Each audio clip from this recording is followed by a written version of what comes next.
के बीच पराई किस घर की बनेगी। छोटी बहू 10 नवंबर से सोमवार से शुक्रवार दोपहर 1 बजे ZTV पर।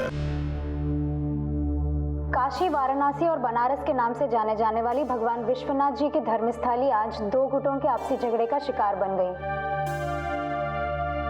फिर कमर साहब रुक जाइए। पूरे अमरनाथ में अफरा तफरी का माहौल छा गया, जिसकी वजह से वहां अनिश्चित काल के लिए कर्फ्यू लगाना पड़ा। झगड़े में घायल हुए लोगों को पासी के अस्पताल में पहुंचा दिया गया। और वहीं आज पार्लियामेंट में ब्रिजेश, सलोनी और नाहर तो वहीं गए। पता नहीं ये लोग झगड़ा फसाद क्यों करते हैं। अरे इन लोगों को बिल्कुल एहसास ही नहीं होता कि एक मासूम परिवार की मुस्कुराहट छिन जाती है। माता जी महाराज, मेरे बच्चों की रक्षा करना। फोन तो लगाओ ने।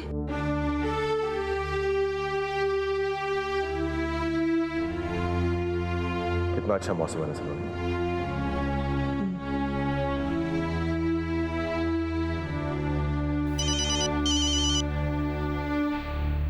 भाई साहब, उन्हें कहीं उन्हें कुछ नहीं पता चला होगा। इससे पहले फोन कट हो जाए, आप लीजिए। हेलो। क्या नार, तुम कितनी देर लगाते हो अपना फोन उठाने के लिए? कब से तुम्हें फोन लगा रहा हूँ। क्या हो गया है तुम्हें?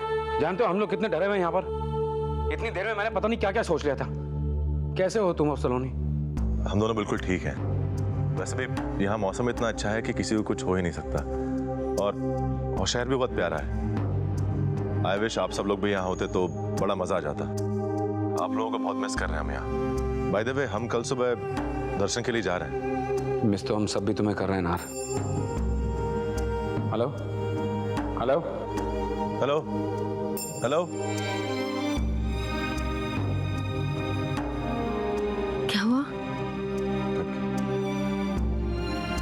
वहां इतना बड़ा हादसा हुआ है और नाहर मौसम और शहर की बातें कर रहा है, जबकि पूरे बनारस में अनिश्चित काल के लिए कर्फ्यू लगा हुआ है।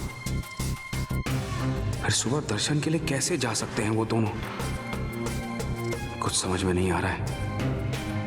आखिर ऐसा क्या है जिसकी वजह से नाहर को अपने बड़े भाई साहब से झूठ बोलना पड़ रहा है?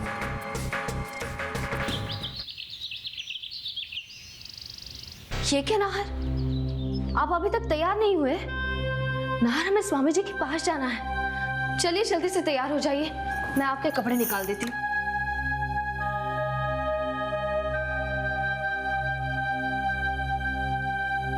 नाहर, आप सुन रहे हैं ना? नाहर, आपने सुना नहीं?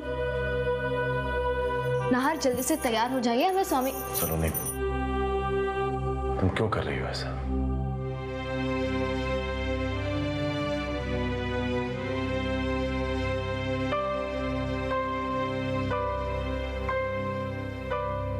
बंजर जमीन पर पौध नहीं उगा करती सलोनी। कहीं भी जाने से कुछ हासिल नहीं होगा। मुझे तो ये सोच सोच कर हैरानी हो रही है कि उन लोगों ने तुम्हारा इतना अपमान किया, उसके बावजूद तुम वहां जाने की बात कर रही हो। वो लोग हमें स्वामी जी से मिलने नहीं देंगे। मैंने फैसला कर लिया है, मैं कहीं नहीं जाऊंगा। तुमसे भी यही कह रहा हूं। ये बेकार की कोशिश छोड़ दो सलोनी। नाहर, आप ये क्या कह रहे हैं? ठीक ही कह रहा हूं सलोनी, बस हो गया। सलोनी, मैं अपनी जिंदगी की खातिर तुम्हें बार बार अपमानित होते नहीं देख सकता। बस मुझे शांति चाहिए सलोनी, शांति। मैं तुम्हारे साथ इतनी दूर यहाँ इसलिए आया हूं, मैं नहीं चाहता था कि वो लोग मुझे दिल दिल मरते देख अंदर अंदर घुटते रहे। सलोनी, मेरे यहाँ आने का सिर्फ यही एक मकसद था। मैं स्वामी जी से मिलने यहाँ नहीं आया हूं। मुझे इन सब बातों में विश्वास ही नहीं है।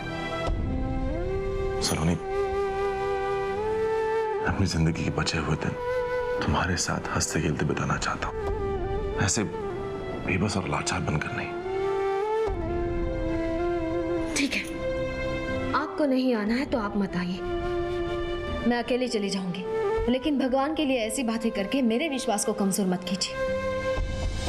मैंने खुद से वादा किया है नाहर, चाहे जो हो जाए मैं अपने मां के सिंदूर को मिटने नहीं दूंगी, किसी भी कीमत पर नहीं।